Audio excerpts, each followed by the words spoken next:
The winter White House, Mar-a-Lago, has been full of surprises this week, from staffing picks to celebrity cameos.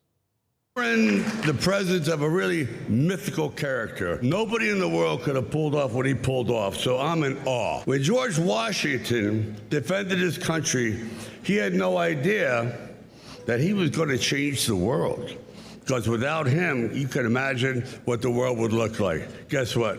We got the second George Washington. Congratulations! The Washington Post says Mar-a-Lago is the center of the political universe. It's attracting everybody from cabinet contenders to foreign diplomats. And everyone's having a good time. People ask me what my favorite day on the campaign trail was all the time. And I think clearly the best day of the campaign trail was the day that we won. Maybe the second best day of the campaign trail was the day that my 4-year-old walked into the back of the plane, the Trump Force 2 plane, and told the media that they were all fake news. and then, not 15 minutes later, our German Shepherd puppy walked back there and he took a And the Argentinian president straight up destroying the dance floor.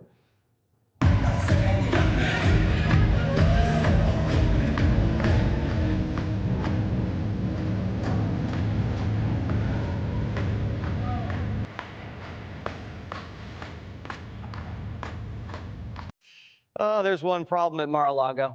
Some people don't feel like leaving. Elon.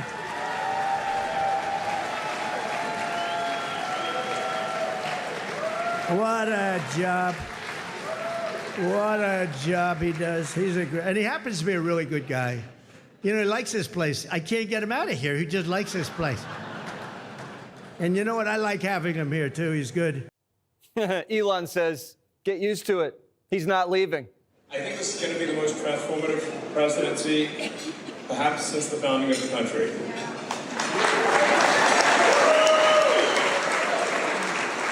And President Trump is picking the cabinet to do it.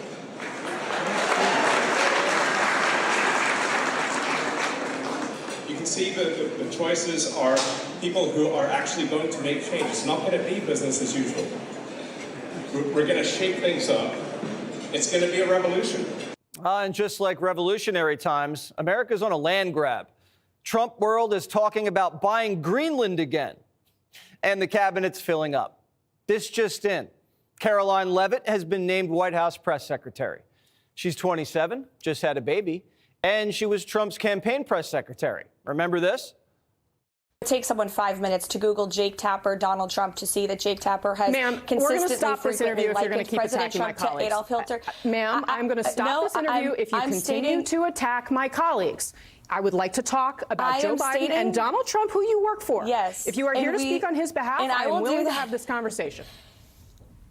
I am stating facts that your colleagues have stated in the past. Okay, now, I'm sorry, guys. We're going to come back out to the panel. Caroline, thank you very much for your time. You are welcome to come back at any point. And she's going to be coming back as White House press secretary. Caroline Leavitt's composed, disciplined, and articulate, and will be very effective behind the podium. Watch out, Peter Doocy. Trump's tapping North Dakota Governor Doug Burgum to head the Department of Interior. But that's not all. He's also going to be put in charge of the brand new National Energy Council. Not only is he going to be the drill baby drill czar, he's going to solidify our energy grid, add a little nuclear, and win the AI arms race. We're still waiting on a Treasury Secretary and an FBI director. And on the Senate side, the new majority leader says he's ready to push Trump's picks through. What's the threshold for getting to that point for recess appointments? Well, what I said is, Brett, and I think this is that all options are on the table, including recess appointments. Hopefully it doesn't get to that, but we'll find out fairly quickly whether the Democrats want to play ball or not. Voters wanted complete upheaval in Washington, and they're about to get it. And Washington's a little antsy. We're watching something happen in slow motion that is terrifying. We're seeing termites unleashed on everything. And this is a termite appointment. They are MAGA warriors. They are in your face. Correct. These are not uniting people. These are not uniting picks. These are in your face to the medical community, to the intelligence community, to the military community. This is the cabinet that you nominate to not to run the U.S. government to do anything, but to destroy the U.S. government. Why are journalists defending the status quo? American journalists think the CIA and the FBI are doing a good job? They're against making America healthy again? What, they don't want to lose weight? Why are journalists afraid of Trump's cabinet declassifying his assassination files? What are they afraid of? Why is the media so afraid of getting the truth out? The media thinks the Pentagon's perfect? That's suspicious. It's almost like the media is working for the government. The medical community lied about the lockdowns, the intel community lied about the laptop, and the military lied about Afghanistan for 20 years.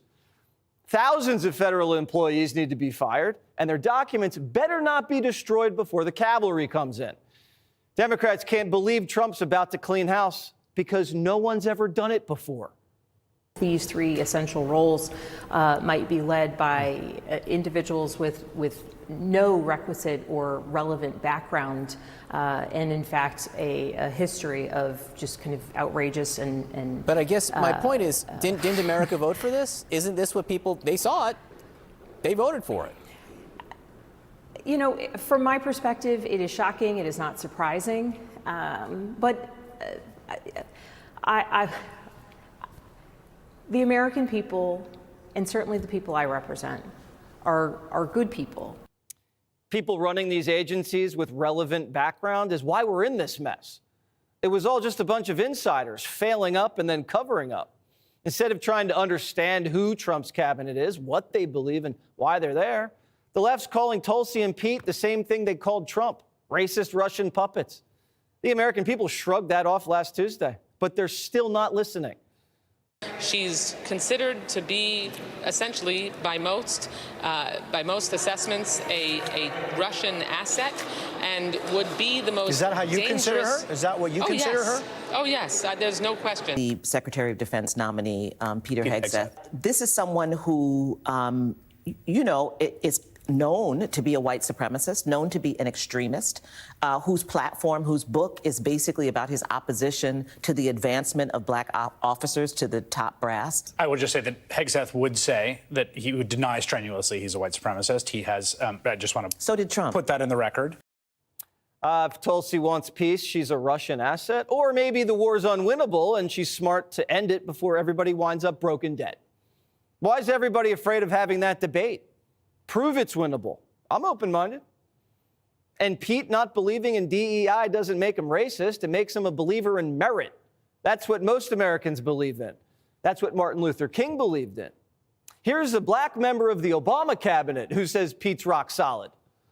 I've given the benefit of the doubt on at least the nomination at this point, because here's somebody who is well-educated, obviously intelligent, was in financial services, was in the Wall Street community for a while, could have made a lot of money, and chose to leave that, put on the uniform of our country, and see combat. The Democrat governor of Colorado says he's excited about RFK being at the helm of health. Democrat Mayor Eric Adams loves the pick.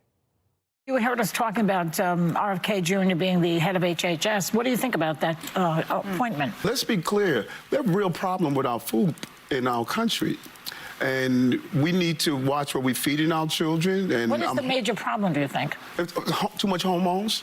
You know, many people know my, you know, I almost lost my sight with diabetes. The doctor told me I would be blind in a year. I was going to lose my fingers and toes. And it was my food. It wasn't my DNA. It was my dinner. John Fetterman says Trump's victory is a serious flex for the bros. Quote, I love people that are absolutely going to vote for Trump. They're not fascists. So scolding harder or clutching the pearls harder, that's never going to work for Democrats. Look at all these Democrats getting on board. Trump's unifying the country, and he hasn't even been sworn in yet. This isn't an ideological revolution. This is a country that's sick, corrupt, and in debt. Workers can't afford food. The border's wide open, and there's a dude in your daughter's locker room. Trump promised to fix it. And if you're not helping, you're part of the problem. Complaining and name-calling isn't going anywhere. This is a new age. The tricks they tried in the past aren't going to work anymore. Country's not having it. This country's coming together to get it together, whether the far left likes it or not. Americans want to be safe, rich, healthy, and fit. It shouldn't have taken a revolution to demand that. But this is where we are. Click here to subscribe to the Fox News YouTube page to catch our hottest interviews and most compelling analysis. You won't get it anywhere else.